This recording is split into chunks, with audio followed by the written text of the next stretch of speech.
tokoloba ba langue, tokoyemba pe à langue. C'est écrit dans la parole. Tokoyemba pe à langue.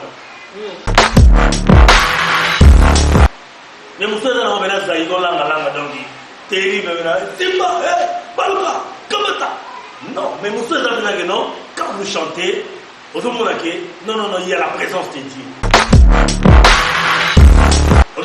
Alors, vous savez, il y a un pasteur, tant que nous la troisième partie de témoignage d'Angaï, nous avons permis de l'entendre comme pasteur, voilà, à un Nigérien. D'ailleurs, nous avons des étrangers, nous avons des Sambo Canabiso, nous avons des Banzamba Lukuta, des miracles Lukuta, nous avons des Banzamba Lukuta. Donc, pasteur, voilà, a mis ça à un système et atmosphère de miracles. Namboko ngana kenda na église wana tango wana na bongo mutema te et na kangaye que langa beti wana yangote après prière na sola na yewa bengana na l'église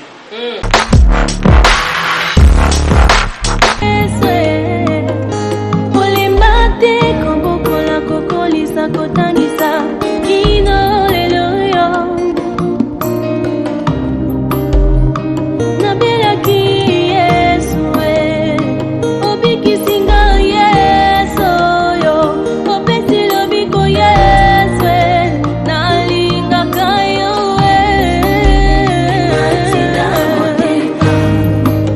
itonzi ngai mabanzo na yebisa yo nalinga kayo usalela ngai ya mingi itonzi ngai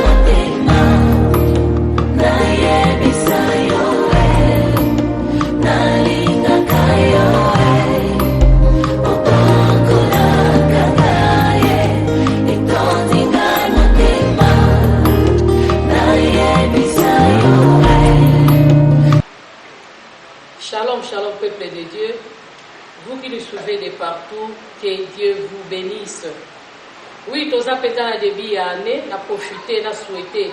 Ba meilleur ve na ngai na bino o bolandaka biso bino o tango nyonso bozalaka na biso elongo na grande site na biso chrétienne oyo Galilée TV.1 wana pe yana ke ko souhaiter ba meilleur ve na ngai na bana nyonso ya Nzambe bana nyonso bandimela kolo Yesu lokola kolo pe mobikisi na bango wana na bosanité meilleur ve na ngai pe babona ne na ngai na papa na biso Humberto Kiano Alain pe na papa Masamba kuna na Espagne na kesu ko pesa ba meilleur ve na ngai na sœur na ngai Arlette Bonheur Makambo na kati ya Belgique kaka ndenge Kongo baba Bonheur ebele tana kaka mbule balisi kanzamba lola pambola yo meilleur ve na ngai na basali ya Nzambe nyonso wana na bosanité na ke kotala ingénieur Taylor Montera solo Nzamba lola mona yo na moni mama Igetse malwano motema ya papa na ngai Natali papa Zakari esika zali Nzamba lola pambola yo meilleur ve na yo meilleur ve na mama na ngai mama na ngai ya église mama na ngai Angèle mama Germaine Nzamba lola mona bino la meilleur ve na bino nyonso. Oui, moi c'est votre servante Betty de Jésus, je suis toujours là fidèle pour vous servir. Kaka ndenge na lobaka wapi esika esprit pe parole s'accorder Jésus-Christ nde aza Seigneur. Bokoni bisanga mo keko ete na monete pour la pété bandisika to monalité. Ezali kaka moi quelques problèmes ya technique mais toza toujours wana fidèle pour la servir bino kaka kolobela na part ya Nzambe. Voilà pourquoi je vous invite à vous abonner massivement sur notre site galileetv1.com chaîne ya bana Nzambe. Kaka ndenge na lobaka tango nyonso l'amitié de l'Éternel et pour ceux qui les craignent kobanga Nzambe nde ebandeli ya mayele. Bien-aimé, n'oubliez pas aimer, partager, abonnez-vous massivement, frère aussi abonnez-vous toutes vos familles. Nzamba lola akopambola bino. Voilà bien-aimé na le Seigneur lelo to sepeli penza ko ya mosala Nzambe to emo sala Nzambe na ye longo to sepeli ko partager thème moko thème wana eza penza ya motu ya makasi. Thème wana ezali kolobela o etali le parler à langue prière en esprit monoko ya sika tolinga kete to meka kolimbola ngo pe to kota na mwa mozido pote to moni ete confusion poti mwa makasi na kati ya sujet wana yango tozaki biso moko te to sepeli ko yamba mosala ya Nzambe o to sepela ko partager na ye thème oyo kasi yambo ete toyamba mosali ya nzambe tosengi na régie abalansele biso elema moko nde tokutani na nsima. Shalom, shalom au peuple de Dieu, que Dieu vous bénisse. C'est votre humble serviteur, le pasteur Dierto Malouano. Je suis en train de vous inviter tous de venir célébrer le Seigneur ensemble avec nous dans l'église évangélique Soleil Levant et Zwami Bongo na commune ya Masina na Balabala Feshi numéro 81 direction route 24. Venez nombreux. La semaine va programme na biso ezali mercredi de 17h à 19h, vendredi 17h à 19h et puis le dimanche tosangana bongo de 9h à 12h. Venez nombreux, les pasteurs reçoivent chaque mardi et kozala malamu mingi pour na problème na yo. Et contact nabiso ezabongo plus 243 97 43 35 481 et Yami Balé Zali Bongo plus 243 89 526 94 95. C'est le numéro des pasteurs Dierto Malouano. Venez nombreux, vous ne serez jamais déçus et l'Éternel va vous bénir. Venez tous célébrer Nzambe ensemble dans l'église évangélique Soleil Levant, avenue Feshi, numéro 81, commune de Massina. Que Dieu vous bénisse et soyez le bienvenu. Oui, de retour sur notre plateau. Ndenge kana lobaki ete tokolobela mama na likambo sur le parler en langue, le parler en langue. Monoko ya sika. Tokomi komona kwesali mwa confusion ebele. Tozoyeba lisusu te eza nini, eza ndenge nini. Bamusu bakomosunga molimo santo mosusu basali ba ekole soki ndenge nini elakisi nini. Tomeka kodécouvrir yango elongo na mosali ya Nzambe oyo asepeli koakorde biso bisukuta na ye na mokolo ya lelo. Bongo elongo lokwa to banimbula ya sika na ko se plateau découvrir invité na ngai ensemble na bino nyonso wana tokei sans plus tarder ko saluer invité na biso. Bonjour pasteur. Bonjour, bonjour maman, bonjour shalom peuple de Dieu, merci. Que Dieu vous bénisse, ma mère venangai partout dans le monde entier. Aujourd'hui na biso ko la pambo na merci. Oui pasteur, est-ce qu'on peut se présenter par bana Nzambe ba yeba yo pourtant muso bato muso ba koti ebele po tetala tiana bana Nzambe bato baso kota ebele ebele tango nyonso ba bonne mais so kola ka zo so kola se kola tolinge to se présenter par bana Nzambe ba yeba yo pe qui est le pasteur notre invité que to yambi mokolo ya lelo. Merci beaucoup maman, c'est votre humble serviteur le pasteur Dierto Malouano, pasteur responsable l'église évangélique et Soleil Levant à Kinshasa. Et Nzambalola Abambola Bino, c'est bien, pasteur Dierto. Merci. Wana ya solo to yambi le révérend Dierto Malouano, yende azali pende invité na biso spécial autre solo la naye. Na tina sujet na biso ya mokolo ya lelo o ezali le parler en langue. Oui, pasteur Dierto azali kokamba une grande église Soleil Levant na avenue Feshi 81 na commune ya Masina. Bongo toke kotuna pasteur Dierto. Lelo penza tolingi tosolola nanu likambo oyo ya parler en langue monoko ya sika. Papa monoko ya sika mbeka kolimbola biso eza nini? Parler en langue c'est quoi au juste? Qu'est-ce que le parler en langue? Merci beaucoup maman. Parler en langue ezali recommandation divine à Kongoloba parce que dans Acte chapitre 2 tangu ba disciple bazalaki visiter la Saint-Esprit tant le Saint-Esprit akitaki kati na bango Bible lobi moto na moto comme koloba minoko ya sika. Quand on parle de minoko ya sika ça veut dire minoko yo yebana te e yokama pete ba yekola na classe mon côté. Alors moto na koloba minoko oyo ayebi yango te yango ba benga ngo minoko ya sika. Donc ezalaka moto tango aza habité na Saint-Esprit ne akomaka na niveau ya ko parler à langue autre baga monoko yasika. Donc c'est ça. Donc ce to la dit bien na boké papa lobi ete monoko wana ba yekola kango te soki moto za habiter na cet esprit nde kokoloba monoko wana parler à langue ba yekola kango te. Bongo biso to moni ete totamana kisa to moni ba école musu e comme école ya parler à langue bazo ekolisa ba ndenge koloba monoko yasika bazu pena tableau bâti. Est-ce que ça s'apprend aussi? Bon, on dit tant on a ça veut dire les locaux yo ba éviter. comment on peut apprendre un mot? Les français, les anglais, les allemand, les mononconité, mais aux autres bango. C'est que dans la lettre, je suis. Dans la phrase, bonjour. Mais n'a pas sa mote, n'a pas sa maloba oyo, n'a pas sa c'est qu'il faut la placer rebo sakare. Riba sakaro bosoto. Na bimisi maloba moko oyo, na ngai moko. Na yebi ya mote, na moto ayoki, a comprendre en côté, ezali maloba oyo, na zolo bango, na en esprit comme en balogi. Pour na yebi que parler à langue ezaka mi balé, ya on a vu par rapport à question na yo, tant on a parlé à langue na mono pasika, c'est que na moto avandi, na ngam na bimisi yango, na éviter phrase ni na formuler. Mais quatre esprit na ngande, na ko formuler et loko moko na quatre.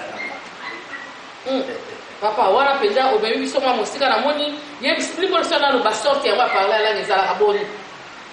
Merci beaucoup maman. Parler à langue. Moi malembe malembe. Parler à langue ezali balé, moko ezala ya message et moko ezala ya prière.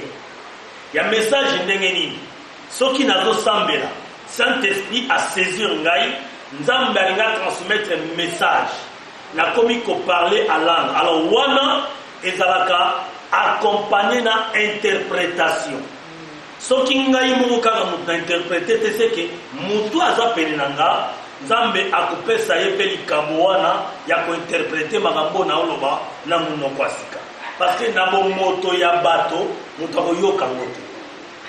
Ya mibale ezalaka nazoloba à langue na munoko nanga mais na esprit nanga na yebi ke je m'adresse à Dieu.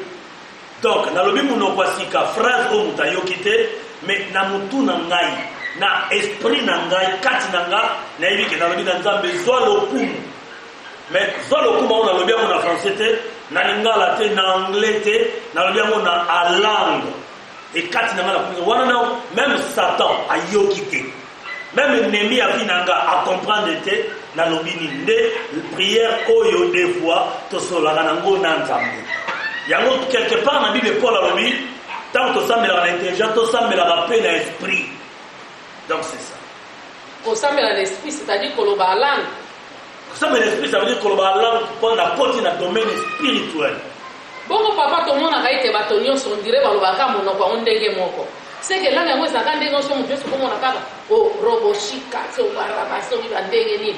Papa nyose zaka ndenge moko idem nyose loba makali loba moko nzamba yebi peke soka lobi robochika o lobi robochika la kisi boy o lobi boy montra monto e komi ko copier monta o copier o muninga sana te e kokana kate soki beno tira attention e kokana ka penza te e kokana penza te mais sauf que on ngana loba e kokani neti na o ya lobaki mais to lobi loko moko te to e eza vraiment ndenge moko te parce que to bisa makambu oyo nanu eyokama na mukilité école moko te batangisa yango donc même nga na éviter o na lobaki so tuninga bandela no phrase ya langue bisa wana dans na bandela même maloba te au mona ke na ko modifier to musuze ko bakisama to musuze ko longwa pour dire que eza makambu ya esprit so itoko kende rapidement na Bible na mokanda ya Marc chapitre 16 verset 16 à 17. Marc chapitre 16, verset 16 à 17, Bible lobby, celui qui croira, qui sera baptisé, sera sauvé. Mais celui qui ne croira pas sera condamné.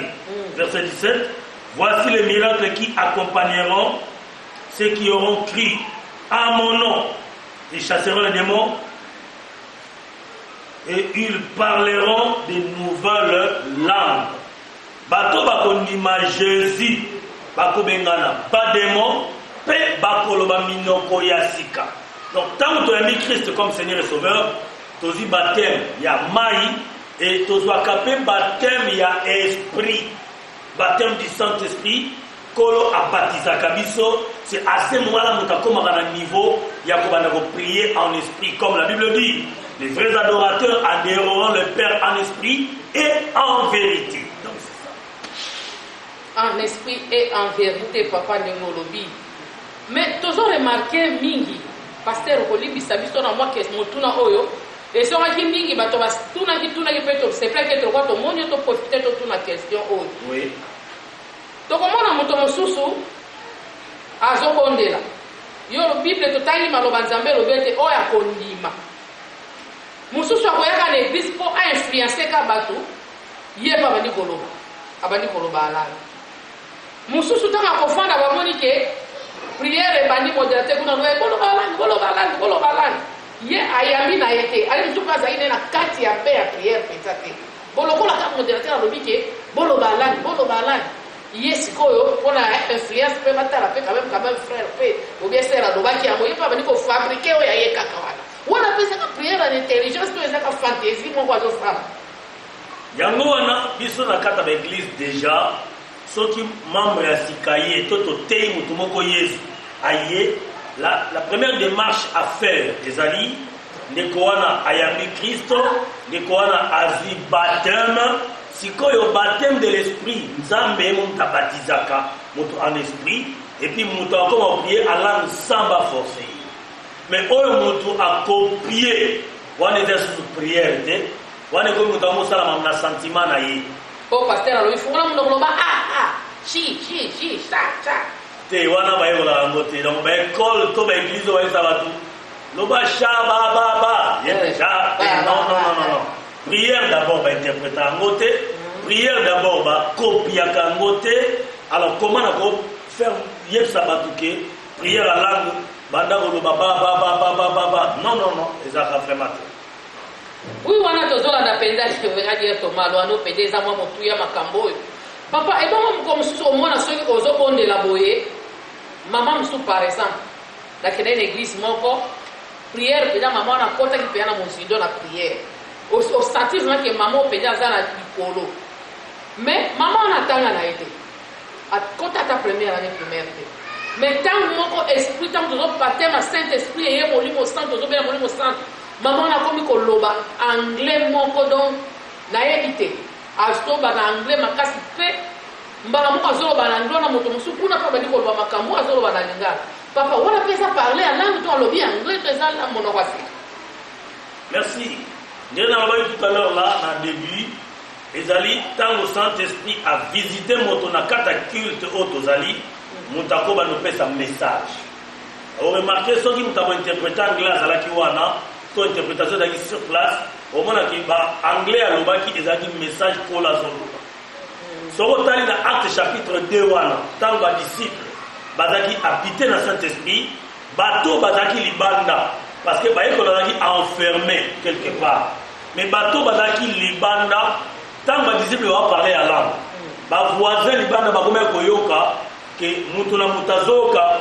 langue na ye na langue maternelle na ye voilà azokondire naokendire par exemple bato bakangami kuna ndambo balobaki yombe mosu abi te balobi na langue na biso chiluba mosu abi nga nayoki kitetela mosu alobi nga nayoki ondire eza anglais mosu abi te nga nayoki ondire eza espagnol donc omona bato baoloba ngo na kati kuna bayebi te baoloba nini donc ezalaka ndenge wana nzambe aza moto badiversité ya langue et puis akope message na langue nyonso et na biso bato toza wana loko toyebi langue yango te il faut interpréter mpo toyeba message onkolo alors donc ezalaka ndenge donc papa soki nalandi malamu eza mpenza important mwana nzambe nyonso azwaka visitation ya saint-esprit wana mpo yeba koparle ya langue. L'église, aujourd'hui, nous sommes au temps du Saint-Esprit. Nous sommes au temps du Saint-Esprit. Donc, mutu oyo aza connecté na molimo santo te. Tebisanga oyeba mangabali kolo ndenge nini. Oyeba penser ya nzambe ndenge nini. Donc, mutu nyonso, nous sommes obligés ya kotambola na ba directive ya molimo na nzambe. Ndenge nini lelobi nzambe azoloba marchez selon l'esprit et vous n'accomplirez pas les désirs de la chair. Donc c'est ça. Totambola ba Saint-Esprit, papa Saint-Esprit ozoloba azo remplir biso mais ce total ba ninga musu pona ko éclaircir ba moi musu ko lokola ba ona kwa ignorance. Ndenge ozoloba wana ba musu ba bengi molimo santo wana akotelisa bango de parler à langue na bango ezali héritage au Saint-Esprit atikela bango. Mais bande ko na biso yanga musu ya bangisi waswaka héritage na bango ezali ki fafaro wana de parler à langue na bango. Est-ce que on a fait ça prier dans l'esprit papa? Bon, donc, bango, héritage Saint-Esprit, alors, héritage de la famille, na bango. Famille, tata qui m'a dit, molimo santo. héritage fanfare fanfare nde héritage au centre qui atikela ibango donc bango pona parler à langue yeko na bango te parler à langue d'expliquer déjà à comprendre qu'est-ce qui se passe là-bas parler à langue d'expliquer ezali mutu ayambi Jésus carrément Saint-Esprit ayeko habiter kati na ye tango Nzambe a baptisé en esprit maintenant ne a commis la facilité il y a pour parler à langue. Vous savez, mon temps de parler à langue, il s'adresse à Dieu. Oh, on va le lire. Dans mon canal 1 Corinthiens chapitre 14, verset 2. Bible dit en effet, celui qui parle à langue ne parle pas aux hommes, mais à Dieu, car personne ne les comprend, et en esprit qu'il dit des mystères. Tant que nous avons à langue, nous devons comprendre et et puis,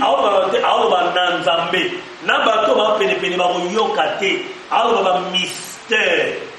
Vous voyez, donc tant que tu as habité dans le Saint-Esprit, dans un moment où tu as adoré Nzambe, j'entre en esprit. Il y a un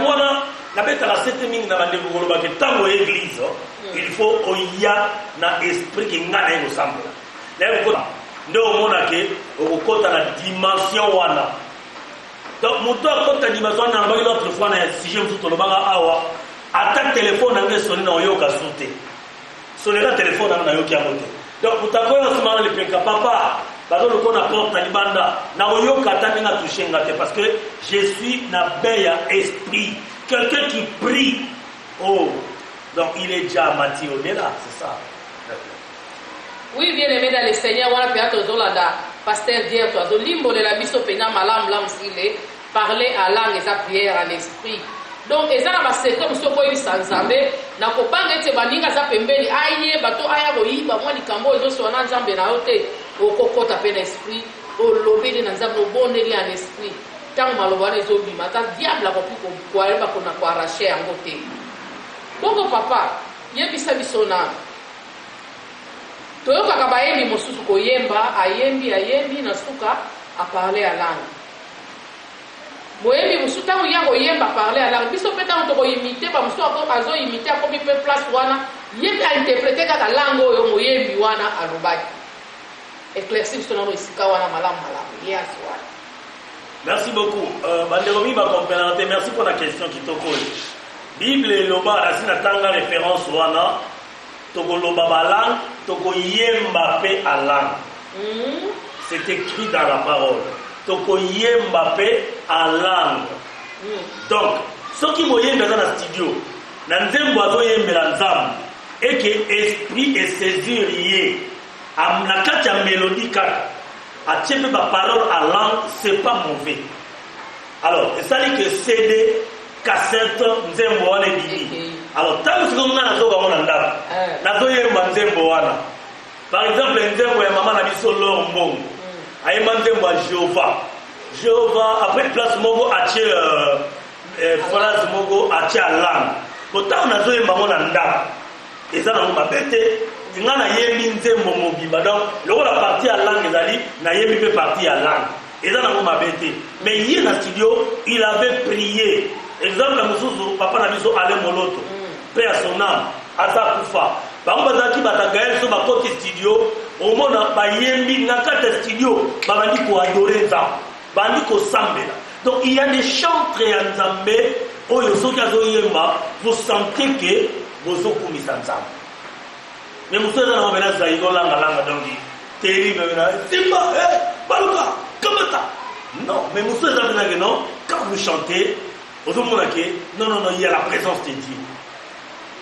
Langue yango pe ata bayembi yango pe ba msupe bayembi ba critiquer yango pe papa ba comment kota ba formule ngoto comme yo kana kati langue pe moi ba brakata ba izo kota la kati ba formule magique ya auto zo mona ta wana moki te maman moto a critiquer langue libi sanga mo ko be sanga sous deuxième par émission awa na kubosa tena peso référence wana bible lobby to ko yemba pe ala alors moto a critiquer pour frère wana musicien atie à langue na nzembo niseke na natanga référence dans ton nom à comprendre ngote là c'est un et abakisi ya kofonder papa abakisi au moins ezama kamo ezobima mwa libanda soki moto abakisi nous on est des chrétiens to koyeba ke o ya ngote Nenengai na repéraka pasteur moko juste parenthèse na repéraka pasteur moko alanga nego sambela na église na ye ezali alanga ya ba démon o ya ba démon Dieu to na yebi yango et oh ya nzambe pe yo moko ya nzambe même quand tu es là où tu es tu vas sentir que non nous sommes en train de prier Dieu. Alors, vous savez, il y a un pasteur, tant que la troisième partie de témoignage, nous permettre longtemps comme pasteur voilà, à Nigérien. D'ailleurs, on est étranger, on est Sambo Ganabiso, on y a la Banzamba Lukuta, le miracle Lukuta, la Banzamba Lukuta. Alors, pasteur voilà, a mis ça à système et atmosphère de miracle. Namboko ngana kena na église wana tango wana na bongo mutema te et na kangaye que langa beti wana yangote. Après prière na sola na yewa bengana na l'église. Donc il y a ko fonder baraka. Mais langue ya nzambe ezali. Tant que prière là, yom to penanga même yo pour sentir que bon nzambe ezali. Parce que nous avons le Saint-Esprit, nous avons la connexion des dieux, c'est ça. Wana to comprendre que ce que peut parler les choses à la osa connecter. Osa la connecter na Saint-Esprit. Oyi yamba penza molimo santo. Osa la faire la communication wana oyeba ndeni osolola. Na nzambe na yo koti l'esprit ozo prier en esprit okokipe koyema l'esprit ndenge pasteur ayebisi biso bongo papa to komo mona balanga ngo ndenge na lobaki ke komo keneleti ba formule magique to komo la na kotina ba dessin animé ba komi ko kotisa makambo wana nyonso na pona kwa mbruye bana nzambe to ezami moko ya misala ya diabulu azoluka ndenge nini kaka acha mwa usage de faux na makambo nzambe abongisi pona bana na ye nkolo ayebaki ke esika biso bana nzambe toyali satan mpe akozala yango alobaki tika ivrenable ekolo nkolo ayebaki mais ça demande que tozala prudent tozala ekenge toyeba etango oza na couleur ya bonzambe somoni couleur mosu ebandi koya okomprendre oyo eza nature na biso te nga ntango na denosala makambo nyonso nalobaka yango mpe na kokontinue kolobaka yango kaka ntango bana baotala dessin animé na ndako yo parent contrôler Dieu merci parce que bachaîne yango ebimi na Kinshasa eya bachaîne mosusu parent na fasika kokanga yango clé eya na bachaîne mosusu ya badessin animé omona bana baosala bainvocation mais déjà dessin animé balakisa bana commerce ke magie osopéraka se transformer abracadabre ezosalama donc baprière mo balakisa toke seke magie na dessin animé mpo bayebi ke na partie ya dessin animé nde bako atteindre bana facilement ozomona yango wana un parent averti un parent chrétien akontrolaka baje nyonso ya bana kolala ya bana akontrolaka bajoue ya bana akontrolaka dessin animé bana batalaka na tv akontrolaka cela est très important koloba teke biso wana poto soko sere mwana akobengelo mbila yaya mwana abebo na ndako ka likolo ya laisser aller non olongwaka chrétien na Kinshasa okoma na poto okoma no livre toyebaka tosambelaka su te okoma nani baptême à Saint-Esprit tofolela no mwana kati wana papa olobi baptême tant tozwaka baptême ya mai tozwi baptême à Saint-Esprit okipe koparler à langue eza mpenza ya motuya ete mwana nzambe nyonso ete azwa baptême wana ya Saint-Esprit po aza na communion na molimo santo. Oui, c'est très important et puis c'est vraiment obligatoire parce que nzambe mutabatiza biso pe en esprit. C'est ça. Ya solo penza tokomi koshite penza na fin émission na biso bandeko. To yambaki bongo mosala ya nzambe le révérend Dierto Malouano. Ye pe azo éclaircir biso penza s'il les parlait à langue. To comprendre te seigneur li penza koyeba kosolola kuna nzambe to pe ko prier en esprit yango tolobaki ete na monoko ya sika po te ntango ozoba na monoko ya sika prière na yo eza yo na nzambe na yo moto to voisin akoyeba koloba makambo ozoba te ntango mosusu mpe na kati ya eglise toyebani bilongi mitema toyebani te ntango mosusu eloko yo ozoya kosenga ye azoyoka yango na libanda ake koloba to mpe ake kosala ke intercale prière wana diable intérêt prière no po ete moto nyonso ayokaki yango kasi soko okoti mpe ya na mosindo omikotisi mpenza oprier en esprit ozoloba alanga en esprit vraiment oza na communication na nzambe mpe nzambe azoyoka libondeli na yo yo moko na nzambe direct bozoyokana na nzambe bongo papa okopesa conseil nini na bato bandimaka kutu parler à langue te soki amoni bato baloba langue bamona ce sont des aventuriers conseil ekopesa na bato ya lolenge wana bakretien ndenge wana batalaka nonga na mosika conseil nini okopesa na bato ya lolenge wana? Merci beaucoup maman. Conseil na kopesa bandeko wana ezali nano bazwi baenseignement nano bakoti na bonzambe te ya solo. J'attends du verset du lobi, celui qui croira dans la parole de Dieu, il sera baptisé. Et voici les miracles qui accompagneront ceux qui auront cru à mon nom. C'est Jésus qui parle. Ils chasseront les démons. Et ils parleront de nouvelles langues. Il y a un dit, ceux qui chrétiens ont un enseignement, ceux qui chrétiens ont la qualité. Il y a un moment où moi fièvre, tout le monde a béli. Alors, pasteur Ozawapi, moi, non, fièvre, les autres qui t'attendent. Ok, Bible, nous imposerons les mains aux malades. Et les malades seront guéris. Et peut-être le pouvoir de peut-être la chrétienne, ou animi Jésus. Alors, moto animi Jésus, il n'y a pas que nous autres donné comme il demeure à Saint-Esprit. Saint-Esprit a ouvert la carte. C'est possible, nous avons des motos sans mélayer, ils ont l'intelligence kakata, parce que Dieu est esprit. Dieu est esprit. Il faut tout que dans le domaine spirituel, c'est très important. Ceux qui ont qui va madiser la mystique, qui est le vrai mystique? C'est notre Dieu. Nous avons besoin d'un mystique, parce qu'il est esprit. Au moins, ce que vous avez c'est que les chrétiens vont s'appeler à l'âme. C'est qu'à éviter. C'est qu'à éviter. Vous allez comprendre. Alors que donc ils ont rendez-vous. À mon avis, il y a perdu qui temps. À mon avis, il y a perdu qui temps. Donc c'est très important. Ils sont mis au sol. Tant que tu es baraté. Tout le monde a dit que tu vas s'appeler la lame de Oseka. Tout le monde dirait ah Talakuna Makelele.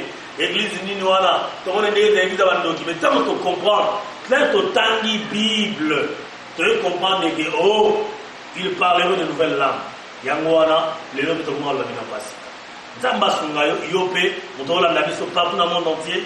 Nous avons dit que Napoto, dans le pays d'Afrique, Awa, Bolanda Biso, Banda Kosambe la Namino Kwasika, Losambo Nayo, bénédiction Nayo, nous avons intercalé Wazate. Babo Salate, bénédiction Daniel, Bible Obi, Barwa de Perse, Bakangagiam.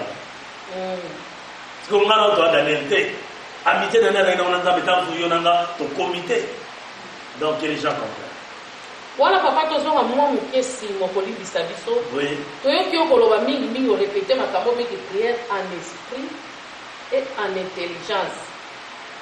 Papa, fungo leso mwa muke wana mageto komo na suka na wena ngonga mekana kolimbu leso mwa différence wana ko prier en esprit na intelligence. Tozonga na mwa simo muke papa. Merci maman. Prière en esprit et en intelligence. En intelligence ça veut dire na mayelo matanga.